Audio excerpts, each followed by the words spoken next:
April 12, 1861, 4:30 a.m., a single cannon fires at Fort Sumter. In that moment, the United States of America fractures. 620,000 Americans will die. 2% of the entire population gone. It becomes the bloodiest war in US history. But it didn't have to happen.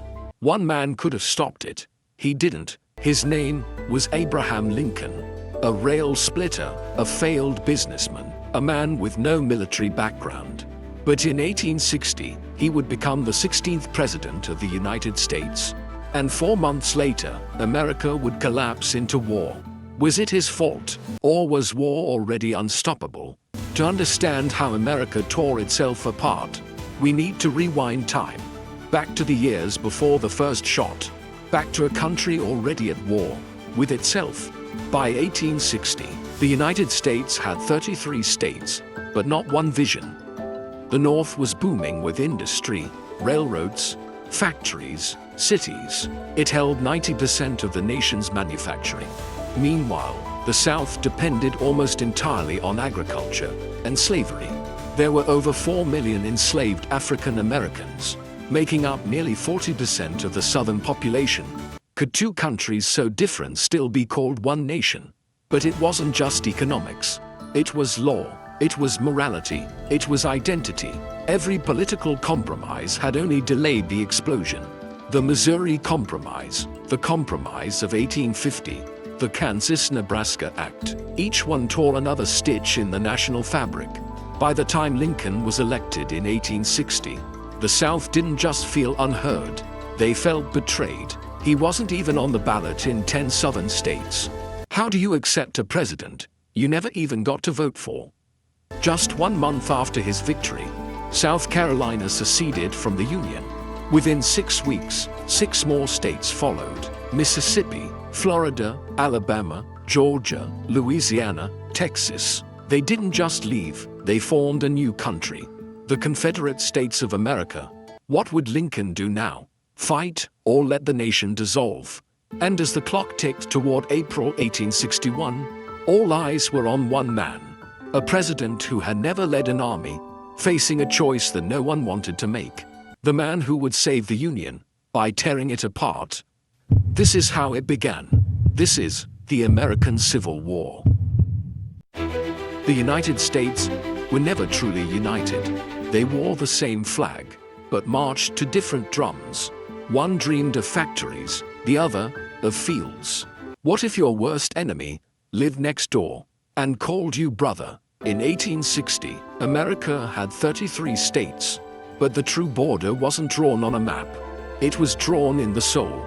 In the North, over 22,000 factories, 70% of US railroads, 80% of national bank capital, trains screamed across iron rails, smokestacks painted the sky, children carried coal, progress had a pulse, and slavery, to the North, it was not just immoral, it was obsolete. In the South, 4 million enslaved people, nearly 40% of the population, supplied 2/3 of all US exports.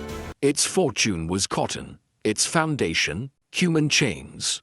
Can freedom survive when profit depends on bondage? Congress tried to hold the nation together with duct tape made of ink and promises. 1820 Missouri Compromise, a line across America, 36 degrees 30 feet. Above it, free, below it, enslaved. 1850 Fugitive Slave Act, required the North to return escaped slaves. Resulted in over 200 captures on free soil. In 1851, a boy named Thomas Sims escaped to Boston. 1 week later, he was dragged out of his bed in chains. Boston's citizens wept. The South cheered. What kind of freedom can be revoked with a knock on the door?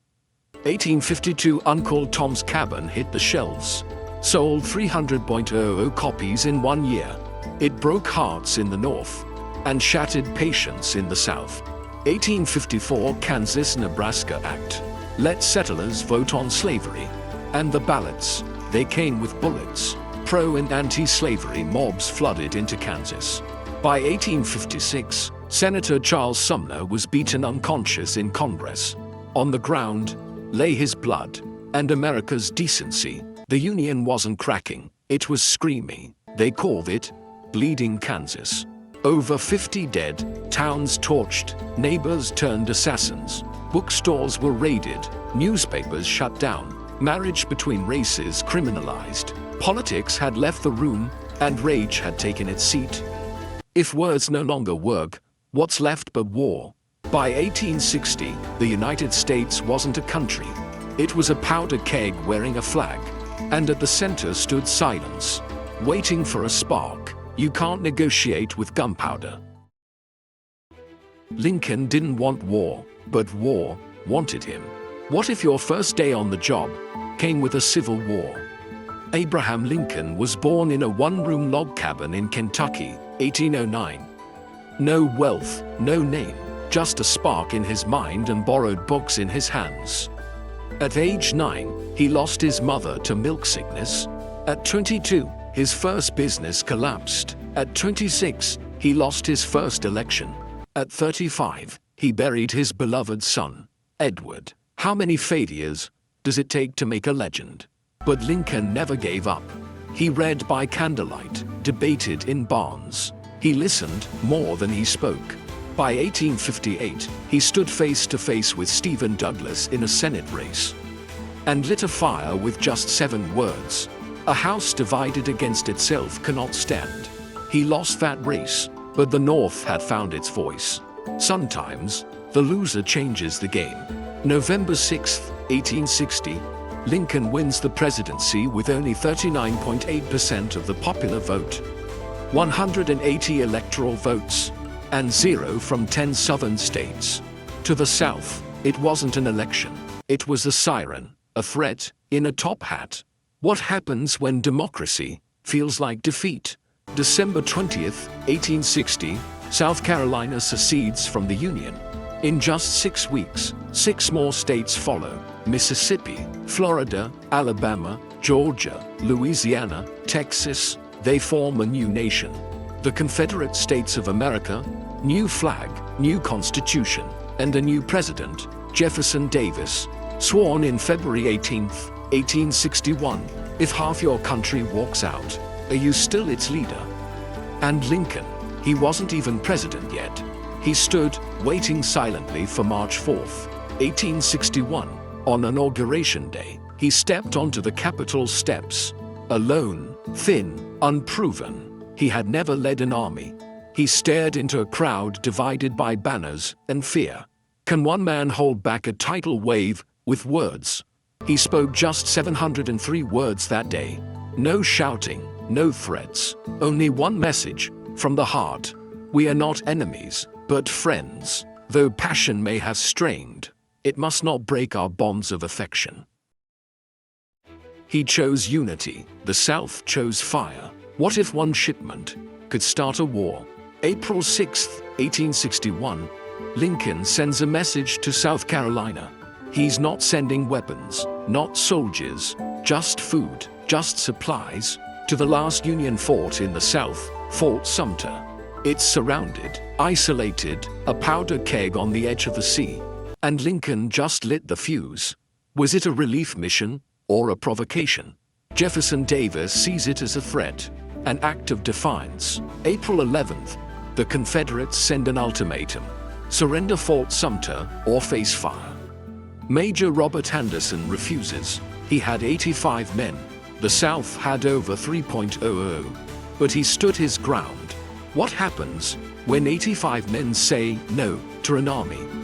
4:30 a.m., April 12, 1861. A single mortar shell arcs over Charleston Harbor. It explodes above Fort Sumter, the first shot of the Civil War. Over the next 34 hours, over 3,000 artillery shells rain down on the fort. The sky turns to smoke. The walls crumble, but not a single Union soldier is killed in the bombardment. The war began with a miracle. No deaths, not yet. April 14th, Anderson surrenders the fort. He lowers the US flag, but vows to raise it again one day. Across the North, the news spreads like wildfire. Newspapers scream, war. Lincoln makes his decision. April 15th, 1861. Lincoln calls for 75,000 volunteers. Ordinary men, blacksmiths, farmers, bakers, now soldiers. You wake up a shoemaker, you go to bed a soldier. The South sees this as an invasion. 4 more states secede: Virginia, Arkansas, North Carolina, and Tennessee. The Union has fractured completely. What started as one shot would claim 620,000 lives. That's more American deaths than World War I, World War II, and Vietnam combined. He saved the Union, freed millions, gave meaning to the Constitution. But it cost him everything.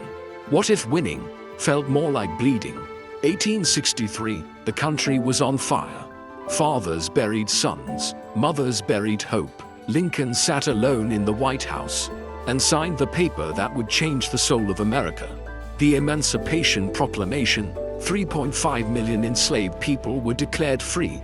It didn't just shift the war, it rewrote its purpose from saving a country to saving humanity. What if your victory was your enemy's nightmare? But slavery didn't vanish overnight. The South dug in. The war escalated. July 1-3, 1863, Gettysburg. 3 days, 51,000 dead, wounded, or missing. That's 1 man down every 5 seconds. So much blood, the rivers turned red. And in a field of corpses, the future of America trembled. How do you hold a country together while it's dying in your hands? Lincoln didn't just carry a nation, he carried grief. In 1862, his 11-year-old son Willie died from typhoid. Mary, his wife, collapsed into depression. He visited the boy's grave between cabinet meetings. The war raged outside, but inside, his heart was already broken.